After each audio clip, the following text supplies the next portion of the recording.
What's up, everybody? Josh Smith here, and I am coming at you in regards to the post that I made, I believe it was yesterday or whenever you may have seen the post regarding using cash to pay for college. And I said, sorry, if you're doing this, you're doing it all wrong. And I wanted to talk a little bit about that, talk to that in this particular video here.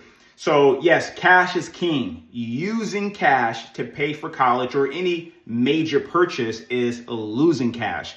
But I don't want to leave you in the dark. So what I wanted to do is kind of give you or paint the picture of an analogy. Now, there's a solution to this particular problem that many families face, but just understand this analogy for a second. If you have an apple tree in your backyard and obviously it grows apples, right? You got an apple tree out there and you want apples.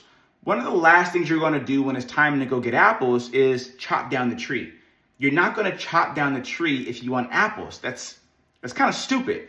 You're not even going to chop down a branch if you want apples, right? What are you going to do? You're going to go out there, you want apples, you get your little basket, right? You're going to go out there where you're going to find the apples that are the most ripe, and then you're going to pick the apples, throw them in your basket, and you're good to go. Maybe later that season, maybe the next year, you come back and you get more apples. But the point that I'm trying to make with this particular analogy or the story is if you're not going to chop down your tree or branch to get apples, why would you liquidate your cash or use your savings that you've worked so hard to build?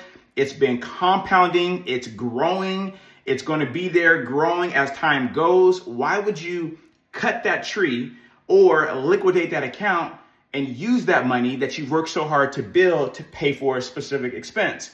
Now, some of you might be saying, because that's what the money was for initially. Well, that is part of the middle class trap, right? Using your money, right, to pay for something is losing your money. It's gone.